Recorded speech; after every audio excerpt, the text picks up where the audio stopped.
Don't let him touch her. The little black girl's fingers tightened around the billionaire's sleeve, just as the doctor reached for the 4-line. That bracelet isn't hers. For one strange second, nobody moved. Not the nurse. Not the security guards. Not even Nathaniel Whitmore. The monitor beside the hospital bed kept beeping softly in the silence, while the child stared at the white plastic wristband like it was something alive. Then Nathaniel looked down at the barcode, and the color drained from his face. 3 hours earlier, rain had been sliding down the glass walls of St. Gabriel Medical Tower in long silver streaks, while Nathaniel Whitmore stood alone outside Pediatric ICU Room 1904. The city of Chicago glowed beneath him in cold blues and reds, but up on the 19th floor everything smelled like antiseptic, expensive perfume, and sleeplessness. A paper coffee cup sat untouched beside him. The coffee had gone cold almost an hour ago. Across the hallway, one of the televisions mounted near the nurse's station played a muted weather report no one was watching. Lake effect storms expected overnight. Nathaniel barely heard it. His attention stayed fixed on the small hospital room where his granddaughter Isabel lay unconscious beneath white blankets that looked too large for her tiny body. 7 years old. 48 pounds.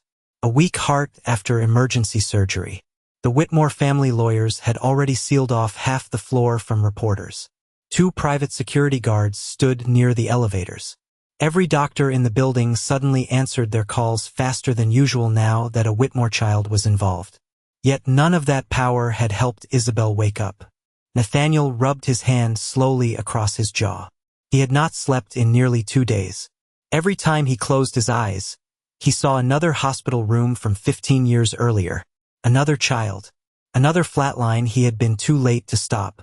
Mr. Whitmore? Nurse Caroline Reed approached carefully, holding a tablet against her chest. Dr. Hale is preparing the next sedation cycle. Nathaniel nodded once without looking at her. Will it help? Caroline hesitated just slightly too long. That's the hope. Hope. Rich hospitals used that word differently than poor people did. In places like this, hope came wrapped in polished floors, quiet voices, and million-dollar equipment. But it still sounded fragile at 3 in the morning. Nathaniel glanced through the glass again. Dr. Victor Hale stood beside Isabel's bed adjusting latex gloves while another nurse prepared medication nearby. Everything looked controlled, precise, expensive. Then something small interrupted the perfect rhythm of the hallway. Bare footsteps. Nathaniel turned slightly. A little black girl stood near the service corridor holding a mop bucket handle with one hand. Oversized gray hoodie, thin braids, white socks damp from the floor. She couldn't have been older than 10. One of the janitorial carts sat abandoned behind her. Nurse Caroline frowned immediately. Sweetheart, you can't be up here. But the girl wasn't looking at the nurse. She was staring through the ICU glass. At Isabel's wrist. Her expression changed slowly. Not confusion. Recognition. Nathaniel noticed it because powerful men learned to notice fear in other people long before they admitted it in themselves. The girl stepped closer to the glass. No, she whispered, barely audible. Dr. Hale inside the room reached for Isabel's 4-line. The girl suddenly dropped the mop handle. The metal clattered hard against the floor, making both security guards turn. Then she ran straight toward Nathaniel and grabbed his sleeve with surprising strength. Don't let him touch her, she whispered. Nathaniel stared down at her. What? The little girl pointed through the glass with a trembling finger. That's not her wristband. At first Nathaniel almost dismissed her. A frightened child. A confused kid from housekeeping. But then he followed her finger toward Isabel's arm. Toward the plastic hospital band beneath the blanket. And for the first time all night, something inside him quietly, dangerously shifted. The barcode on Isabel Whitmore's wrist was blue. When he knew with absolute certainty it had been red. Nathaniel kept staring at the blue barcode while rain trembled against the ICU windows behind him. For a moment he said, nothing at all. Dr. Hale noticed the silence first. Mr. Whitmore, he said carefully from inside the room, your granddaughter's medication schedule cannot wait. The doctor's voice sounded calm, practiced, almost gentle. But Nathaniel had spent 30 years negotiating billion-dollar acquisitions with men who smiled while hiding knives behind contracts. And something about Dr. Hale's tone felt too smooth now. The little girl still held onto Nathaniel's sleeve. Her fingers were cold. "Who are you?" he asked quietly without looking away from the bracelet. "Zora," she whispered. "Zora Bennett." "Why are you up here, Zora?" She hesitated. "My mama cleans the overnight floors sometimes." Dr. Hale stepped out of the ICU room, removing one latex glove finger by finger. "Sir, with respect, this child should not be involved in a medical environment." Nathaniel finally looked up. "She said the wristband was changed." "Children misunderstand things," Hale replied smoothly, "especially in stressful environments." But Zora shook her head immediately. "I saw them switch it." Dr. Hale's eyes flicked toward her for half a second. Too fast for fear. Too slow for innocence. Nathaniel noticed that too. Down the hallway, the television near the nurse's station kept flashing weather warnings in silent blue light. One of the janitors pushed a laundry cart past the elevators while somewhere farther down the floor a spoon tapped softly against a ceramic mug. Ordinary sounds. Night hospital sounds. Yet suddenly every small noise seemed sharper than before. Nathaniel stepped toward the ICU glass again. Isabel lay motionless beneath the blankets, one small arm resting outside the sheet. The white wristband circled her wrist loosely now that he looked closer. Too loosely, as though it had been snapped on in a hurry. "You're certain?" he asked Zora quietly. "About what you saw?" "It happened at 2:13. Nathaniel frowned slightly. "You remember the exact time?" Zora nodded once. "Because the TV in the family lounge changed from the basketball game to the news." She pointed toward the hall. "And because the nurse with the Mickey Mouse watch dropped her scanner." Nurse Caroline looked up sharply from behind her tablet. "Mickey watch." Zora nodded again. "The scanner didn't beep when she changed the bracelet." Silence. Small. Heavy. Dr. Hale folded his arms. "This is becoming ridiculous." But Nathaniel's attention had shifted elsewhere. To the chart station just outside Isabel's room. 2 disposable coffee cups sat beside the keyboard. 1 lipstick stain. 1 black coffee untouched. Nathaniel narrowed his eyes slightly. He had arrived barely 20 minutes earlier. Dr. Hale had claimed he'd been alone reviewing Isabel's chart. So who had the second coffee belonged to? He said nothing. He only memorized it. "Caroline," Nathaniel said calmly, "pull up Isabel's admission profile." Dr. Hale's expression changed almost invisibly. "Sir, now really isn't the time. Please." Nurse Caroline hesitated before opening the digital chart. The screen glowed pale against her worried face. Patient name: Isabel Whitmore. Age: 7.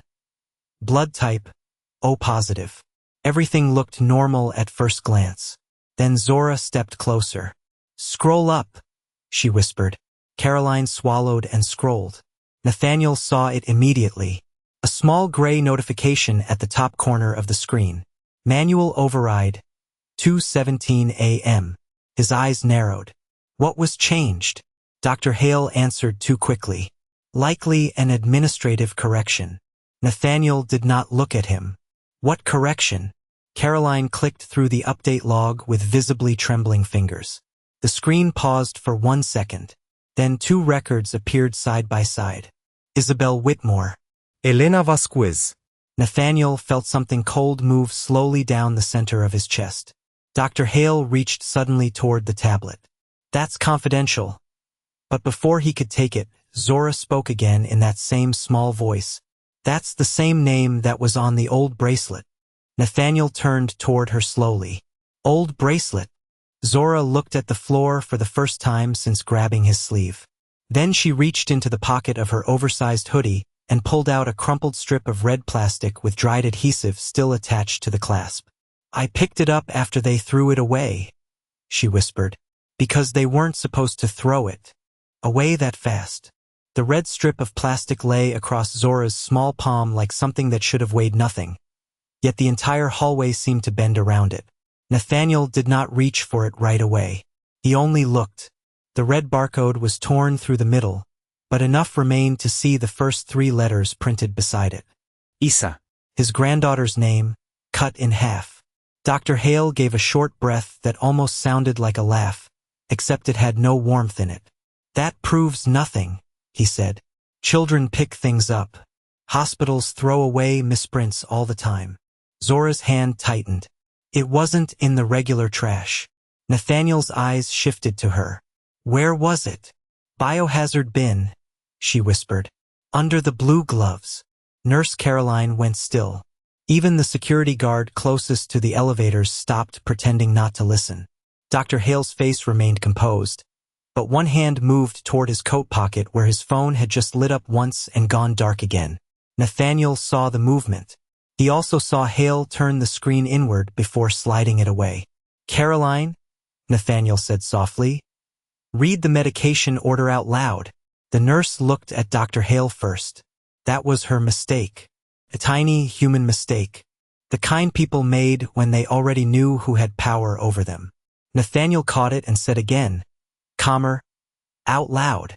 Caroline swallowed and opened the medication panel. Sedative dose midazolam, 2 milligrams. She paused. Her voice thinned. Patient allergy history cleared. Nathaniel's jaw tightened. Cleared by whom? Caroline tapped the audit log. Rain struck harder against the windows, ticking against the glass like fingernails. The screen loaded slowly. Zora looked from the tablet to Isabel's arm, then back to the red band in her hand. She's allergic, Zora said. The lady in the purple coat said it. Dr. Hale turned sharply. What lady? Zora flinched, but she did not step back. The one with the perfume that smelled like oranges. She was by the vending machine when the man in the suit said the Whitmore girl couldn't have the regular medicine. Nathaniel's eyes narrowed. What man in the suit? Zora looked down the hall toward the private waiting room. He had a second keycard. Silver clip. He said, use the other name until morning. No one spoke. The TV at the nurse's station flickered to a commercial for breakfast cereal, bright and cheerful in the middle of the coldest silence Nathaniel had ever heard. Then Caroline's tablet beeped once. The audit log opened. Allergy history cleared at 2:16 a.m. Wristband reissued at 2:17 a.m. Medication approved at 2:18 a.m. Nathaniel studied the 3 timestamps without moving. 3 minutes. 3 quiet little minutes in a hospital that charged families more than some people made in a year. He lifted his eyes to Dr. Hale. You said this was administrative. It is, Hale replied, but this time his voice came half a second late. A system correction after transfer reconciliation. Then why? Nathaniel asked, still quietly. Was my granddaughter's allergy removed 1 minute before her bracelet changed? Dr. Hale opened his mouth, but Zora spoke first. She held up the torn red wristband, her dark eyes fixed on the doctor. Because the first bracelet wasn't a mistake, she whispered. It was the one they had to hide. The hallway stayed quiet for 2 long seconds after Zora spoke. Then everything began moving at once again, but differently now. Slower, colder. One of the security guards stepped closer to Nathaniel. Sir, he said carefully, perhaps we should move this conversation somewhere private. Dr. Hale nodded immediately. That would be best for the patient. Nathaniel looked through the ICU glass at Isabel lying motionless beneath the pale blue blankets.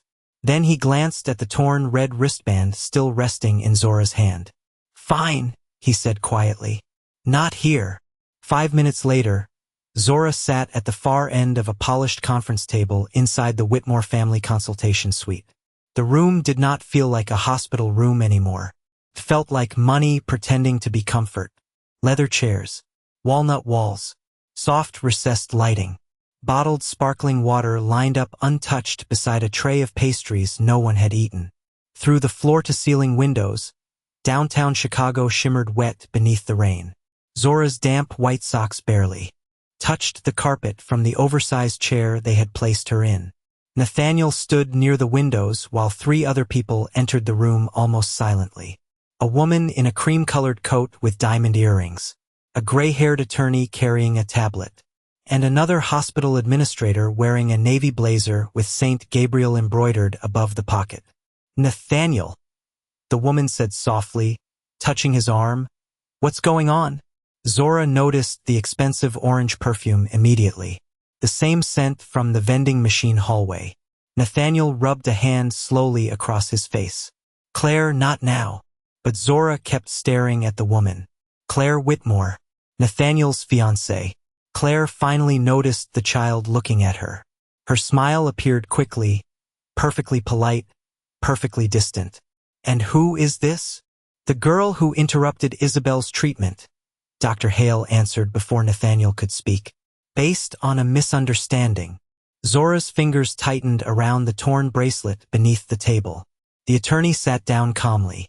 "Mr. Whitmore, I'm Richard Ellison from Family Legal Affairs. Dr. Hale informed me there was confusion involving medical identification protocols." His tone stayed smooth and respectful, but he never once looked directly at Zora while speaking, like she was paperwork instead of a child. "This hospital handles thousands of wristband changes every month," the administrator added gently. "Pediatric transfers can appear alarming to non-medical observers." Non-medical observers. Zora heard the phrase land exactly the way it was meant to. Small people, disposable people, people without the right degrees or last names. Nathaniel remained silent. That silence unsettled everyone more than anger would have. Claire stepped closer to the table and crouched slightly toward Zora with careful elegance. "Sweetheart," she said softly, "you did the right thing telling an adult what worried you. But hospitals are complicated places. Sometimes children misunderstand what they see late at night." Zora looked at her for a long moment. "You were there." Claire's expression did not break, but one eyelid flickered almost invisibly. "Excuse me?" "At the vending machines," Zora whispered. "You smelled like oranges." The room became very still. Richard Ellison adjusted his glasses immediately. "Nathaniel, I strongly advise we avoid building narratives around a child's memory during an emotional event." Doktor Hale nodded. "Exactly." The hospital administrator folded her hands together. "And if this misunderstanding spreads outside the hospital, it could create unnecessary panic among patients and families." There it was. Not truth. Liability. Nathaniel heard it too. Zora sat quietly while adults discussed her like she was no longer in the room. She could hear rain tapping faintly against the giant windows. Somewhere behind the walls, an ice machine emptied into a metal tray with a hollow crash. Claire finally smiled again, softer this time. "Honey," she said to Zora, "where is your mother tonight?" "Home." "And does she know you're here causing problems for doctors?" Nathaniel's eyes shifted slightly at the wording. Causing problems. Zora lowered her gaze to the bracelet in her hand. "My mama said people only call children disruptive when the children notice something expensive adults missed." Nobody answered that. Richard Ellison cleared his throat instead. "Mr. Whitmore, with respect, Isabel's treatment cannot continue while this distraction escalates. We should return to the ICU and allow medical staff to proceed." Nathaniel turned slowly toward the table. "Proceed with what?" For the first time, Dr. Hale looked irritated instead of calm. "Saving your granddaughter's life."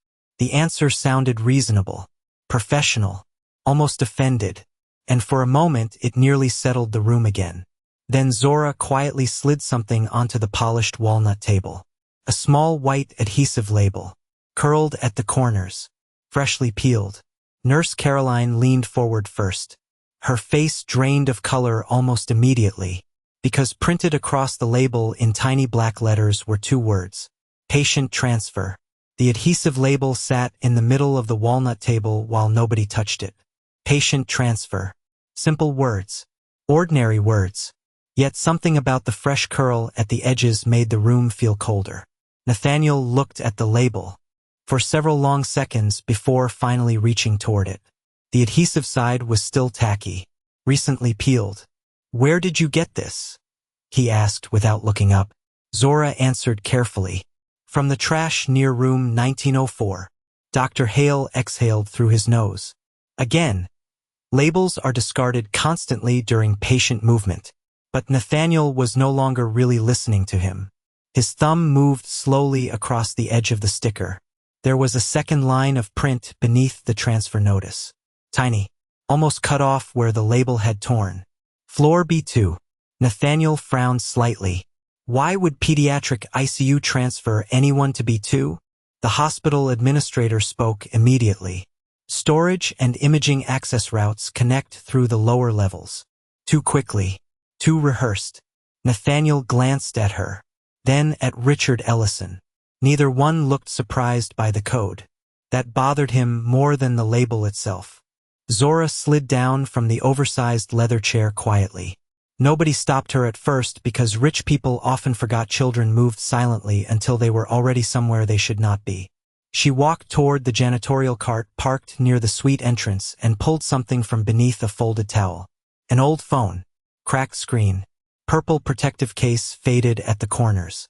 She held it against her chest before bringing it back to the table. My mama told me never to leave this at home, she whispered. Claire folded her arms slowly. Nathaniel, surely we are not basing medical accusations on a child's scavenged electronics. Zora ignored her completely. She unlocked the phone with careful fingers and opened the photo gallery. Hundreds of blurry housekeeping pictures filled the screen. Supply closets, dirty hallways, cart inventory, floor stains, the kind of photos invisible workers took because nobody ever believed them otherwise. Then Zora stopped at one image and handed the phone to Nathaniel. The photo had been taken inside a dim hospital corridor. Timestamp, 2:14 a.m. In the picture, a little girl lay unconscious on a gurney while two nurses adjusted blankets around her. One nurse wore a Mickey Mouse watch, but Nathaniel barely noticed the nurses. His eyes locked on the wristband. Red. Isabel's original red wristband. Nathaniel zoomed in slowly. His jaw tightened. Wait! The date printed beneath Isabel's name was wrong. Admission date, October 14th. Isabel had been admitted October 15th after collapsing at boarding school in Connecticut. One day off. One impossible little detail. Dr. Hale stepped forward immediately. The timestamp could be corrupted. Nathaniel did not answer. He swiped to the next image instead. Another hallway photo. Blurry this time because whoever took it had moved suddenly. Yet one figure remained clear enough beneath the fluorescent lights. A man in a dark suit holding a silver keycard clip. Richard Ellison quietly stopped breathing for half a second. Nathaniel noticed. You recognize him? Richard adjusted his tie. No, but he answered too fast. Zora spoke softly before Nathaniel could continue. That man said the Whitmore girl couldn't keep the first bracelet. Nathaniel looked at her. Exact words. Zora nodded once. He said, use the other name until morning. Then nobody asks questions. Silence settled over the consultation suite again. Somewhere outside the room, a cart rattled over tile flooring. A nurse laughed faintly at the far end of the hallway before the sound disappeared. Ordinary hospital noises. But Nathaniel no longer heard them the same way. He stared back down at the cracked phone screen. Then he slowly swiped again. The final image wasn't a hallway photo. It was a screenshot of security footage. Timestamp, 2:11 a.m. corridor outside room, 1904. 7 full minutes missing between camera frames. Nathaniel's expression changed almost invisibly. Who has authority to erase hospital surveillance? He asked quietly. No one answered immediately. Then, reflected faintly in the black edge of the phone screen, Nathaniel saw Claire lower her eyes before anyone else in the room did. Nathaniel said nothing after noticing Claire lower her eyes. He simply handed the cracked phone back to Zora very carefully, like the device contained something more fragile than glass. Keep this with you, he said. Zora nodded immediately and slid the phone back into the pocket of her oversized hoodie. She did not ask whether he believed her now.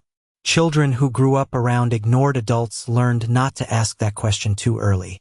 Richard Ellison cleared his throat softly. Nathaniel, I really think we should focus on Isabel's condition instead of chasing inconsistencies in hospital administration. Nathaniel finally looked at him. I am focused on Isabel. His voice stayed calm. That frightened Richard more than shouting would have. Outside the consultation suite, the rain had slowed to a thin whisper against the windows.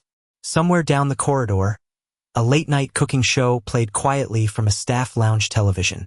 The smell of burned coffee drifted faintly beneath the antiseptic air. For one strange moment, the hospital almost felt normal again. Then Nathaniel reached into his coat pocket and pulled out his phone. Evelyn, he said when the line connected. I need a private records pull. He walked toward the windows while speaking, lowering his voice. No board notification. No hospital legal team. Pull every audit change tied to Isabel Whitmore's chart tonight. And check whether anyone accessed pediatric trial archives from my foundation accounts. A pause. Yes, personally. Behind him, Dr. Hale folded his arms. Mr. Whitmore, if you undermine hospital protocol during active treatment, you could place your granddaughter at risk. Nathaniel ended the call slowly before answering. Then let's make sure the risk is actually medical. The room chilled after that. Not louder, just colder. Claire moved toward the espresso machine near the cabinet wall, her heels soft against the carpet. You haven't eaten all day, she told Nathaniel gently. Please drink something. He watched her from across the room, watched the elegant steadiness of her hands as she stirred sugar into a paper cup, watched the orange perfume drift faintly through the warm steam. Then his eyes shifted to Zora sitting quietly near the edge of the conference table. Did anyone offer you food tonight? He asked suddenly. Zora blinked, surprised by the question. No, sir. Claire immediately reached for a pastry tray. Oh goodness, sweetheart, you must be starving. Zora shook her head before Claire could hand her anything. I'm okay. Take it, Claire said softly. Really? But Zora kept both hands wrapped around the old phone inside her hoodie pocket. My mama says people give you things when they want you to forget what you saw. Silence. Tiny. Sharp. Claire's smile held for exactly 1 second too long before returning to normal. Nathaniel noticed that too. His own phone vibrated quietly in his hand. Evelyn had sent the first records. Nathaniel opened the file without speaking. Access logs. Medication edits. Security overrides. Then one detail stopped him completely. He zoomed in slowly. Pediatric Trial Authorization Key. CW, 4 Executive Clearance. Nathaniel stared at the code. CW, Claire Whitmore. He lifted his eyes toward her almost automatically. Claire stood beside the espresso machine stirring coffee with a small wooden stick, calm as ever beneath the recessed lighting. What is CW for? Nathaniel asked lightly. Claire looked over immediately. Excuse me? Hospital authorization clearance. Richard Ellison answered before she could.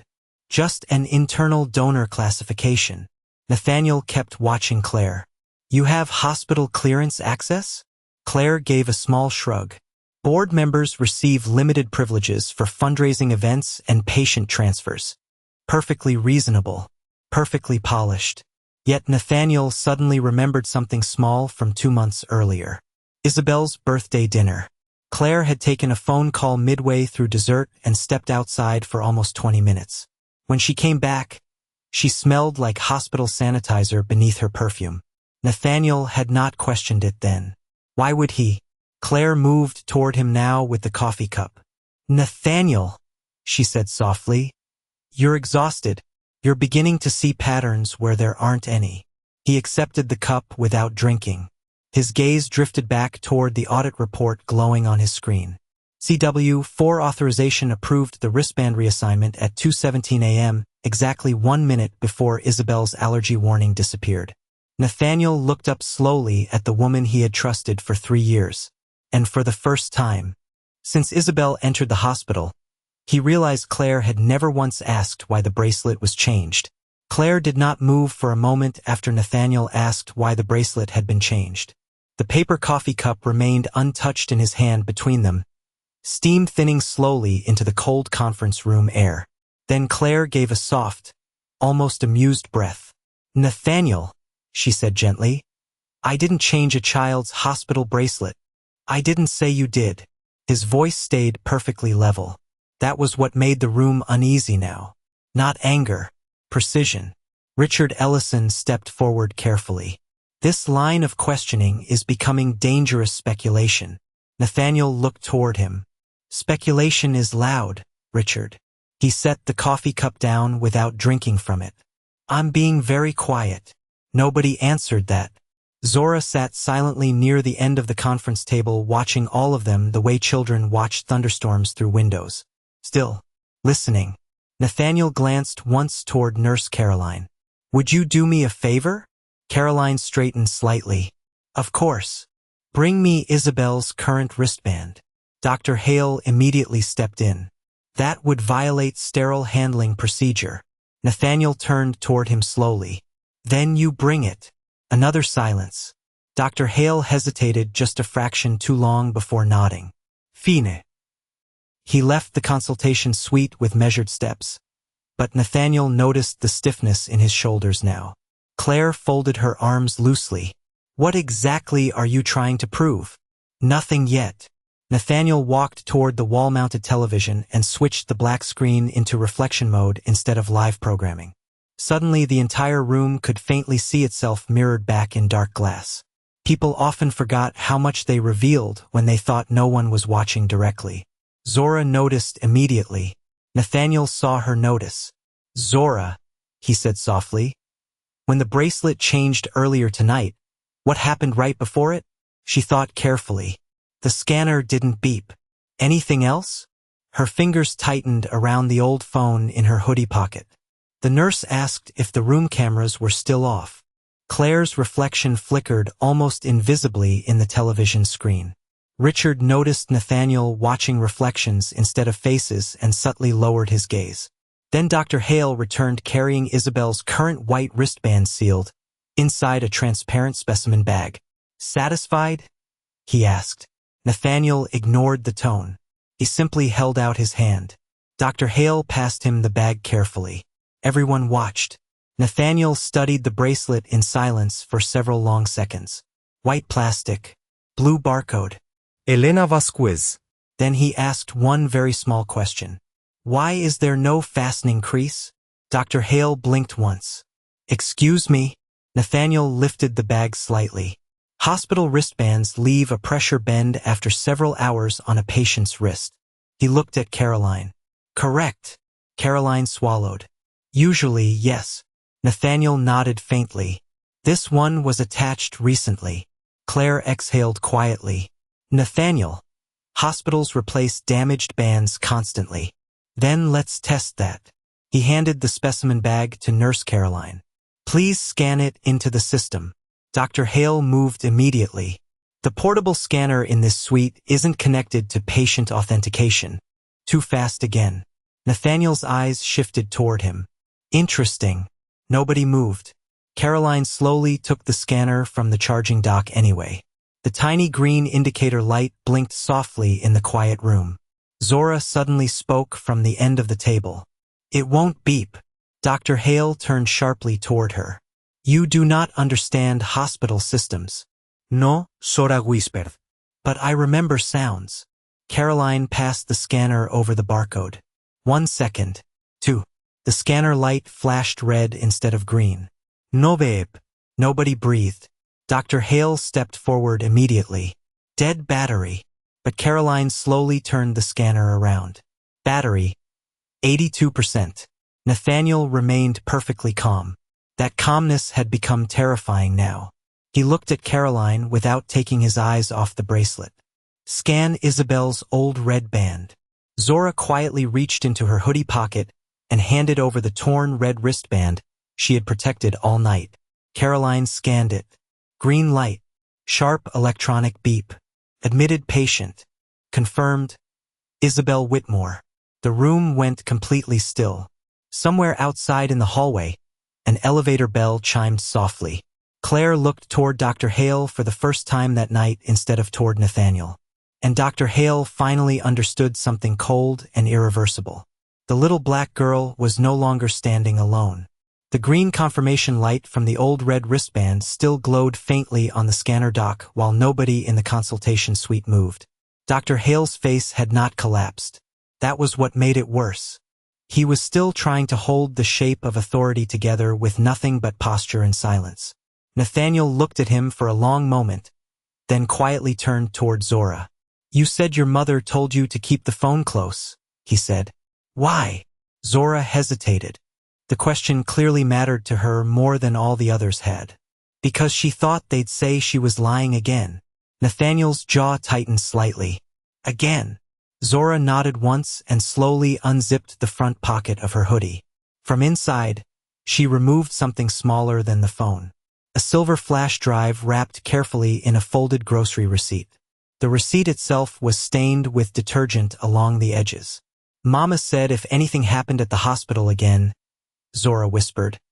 "I was supposed to give this to somebody important who finally looked scared." Nobody spoke.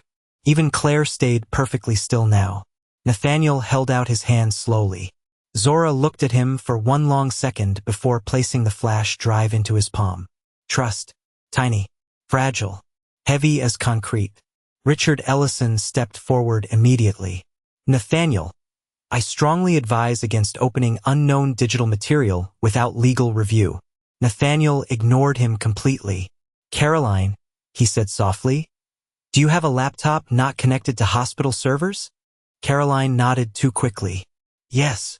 5 minutes later, they sat in a smaller administrative office down the hall.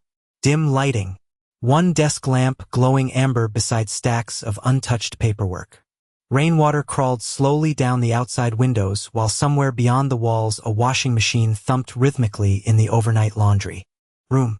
The sound made the silence inside feel even heavier. Nathaniel inserted the flash drive himself. One folder appeared. Private backup. Created 11 months earlier. Inside were dozens of files. Incident reports. Photos. Audio recordings. Security screenshots. Zora climbed quietly into the chair beside him, clutching the old phone against her chest, while Nathaniel opened the first video file. Grainy hallway footage appeared on screen. Pediatric ICU. Timestamp, 11 months earlier. A woman pushed a housekeeping cart slowly past room 1821. Zora's mother. Nathaniel recognized her immediately from the employee ID photo attached to the old disciplinary report Evelyn had just sent him minutes earlier. The footage continued silently until 2 nurses wheeled a child's bed from one room to another. Then a man in a dark suit entered frame holding paperwork. Nathaniel froze. Richard Ellison whispered, "Oh my God!" Because the man was Richard himself. Younger. Same silver key clip. Same voice. The audio crackled alive. "Use the donor profile," Richard's recorded voice said calmly. "The foundation clears the transfer automatically." Nathaniel stared at the screen without blinking. Doktor Hale Suddenly stood. This footage is manipulated. But Caroline had already opened another file. Audio only this time. A woman breathing hard. Whispering. Zora's mother. "If somebody hears this," she said shakily, "they're changing pediatric records after complications happen. They move the names before families can ask questions. They said the Whitmore Foundation approves emergency reassignment under donor protection protocols." Papers shuffled faintly in the recording. Then another voice entered. Claire's voice. Soft. Controlled. "Delete the original bracelet before morning." Nathaniel physically stopped moving. Completely. The room seemed to lose all sound except the rain and the washing machine somewhere far below them in the building. Claire stepped backward once. Nathaniel listened to me, but he could not speak yet, because suddenly another memory returned with brutal clarity. A charity gala last winter. Claire insisting the pediatric trial wing carry the Whitmore family name. Claire telling him children from poor families needed faster access pathways. Claire handling hospital donations personally while he signed whatever she placed in front of him between flights and board meetings and funerals and exhaustion. He had thought he was funding treatment. Instead, his name had become a locked door over children nobody powerful would miss. Zora looked at Nathaniel carefully, almost sadly. My mama tried to tell people, she whispered. But nobody important listened. Nathaniel closed his eyes briefly. Just once. When he opened them again, something inside him had changed permanently. He removed the flash drive from the laptop with slow, precise fingers. Then he placed it gently on the desk between himself and Richard Ellison. Call my attorney, he said calmly. Not the one sitting in this room.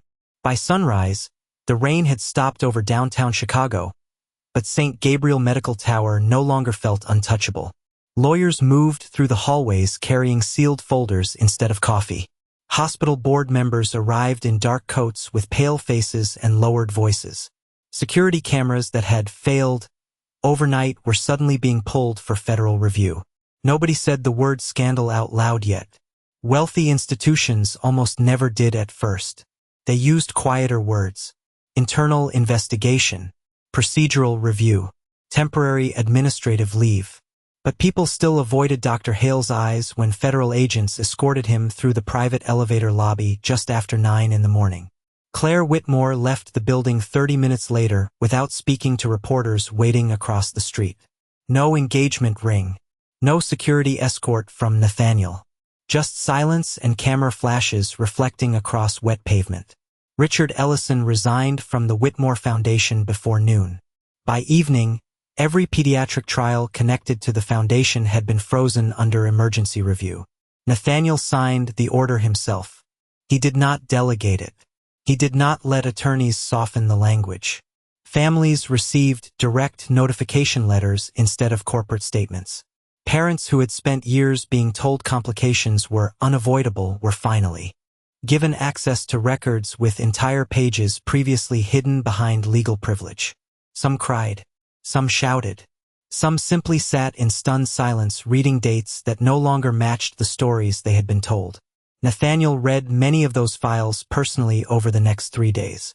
And every time he reached another erased child's name, he thought about a little girl in damp white socks standing alone in a hallway full of adults who had tried to make her feel small. Zora's mother, Denise Bennett, was cleared publicly of all misconduct by the hospital board. The theft accusation disappeared from her employment file entirely. Back pay was issued with formal apology documents signed by hospital administration and delivered by hand instead of email. Nathaniel paid for a private attorney to restore her medical insurance coverage, but when Denise tried to thank him weeks later from her dialysis chair, he shook his head quietly. You warned people, he told her. I'm the one who didn't listen. Denise looked toward Zora sitting nearby with the old cracked phone resting in her lap. She listened. Denise whispered softly. Nathaniel turned toward the child then. Yes, he said after a moment. She did. Isabel survived. The corrected treatment stabilized her within 48 hours once the false medication orders were removed from her chart. The first time she opened her eyes again, Nathaniel sat beside her hospital bed, holding one of her tiny socks in his hand because he had forgotten he was still holding it. Afterward, he quietly ordered every pediatric patient wristband system in the Whitmore network redesigned with independent verification protocols that no donor, executive, or attorney could override. He attended the first policy meeting himself. And when one board member complained about cost exposure, Nathaniel asked him a very simple question. How expensive is a child's real name? Nobody answered. A month later, winter settled hard across Chicago. Snow gathered along the sidewalks outside the small apartment building where the Bennetts now lived after Nathaniel arranged safe housing closer to Denise's treatment center. It was not luxurious, just warm, reliable heat, working locks, a refrigerator that stayed full. One evening, Nathaniel stopped by carrying grocery bags himself because the driver had the flu and, for once, he had not wanted someone else handling kindness for him. The apartment smelled faintly like tomato soup and laundry detergent. A basketball game played quietly from the television while Denise folded clean towels at the kitchen table. Zora sat cross-legged on the couch doing homework beneath a lamp with a crooked shade. The old cracked phone rested beside her like something sacred. Nathaniel noticed she still kept it charged. You could get a new one now, he said gently while setting a gallon of milk onto the counter. Zora looked at the phone for a second before answering. I know. Then why keep that one? She thought carefully, the way she always did before saying something important. Because broken things still tell the truth. Nathaniel stood very still after that. Outside, snow drifted quietly past the apartment windows, while inside the kitchen light glowed warm against yellow walls that no longer felt temporary. Denise stirred soup at the stove. The television crowd cheered somewhere in the background. And for the first time in many years, Nathaniel Whitmore understood that power had never really belonged to the people with the money. It belonged to the people brave enough to tell the truth after everyone important had already decided not to hear it.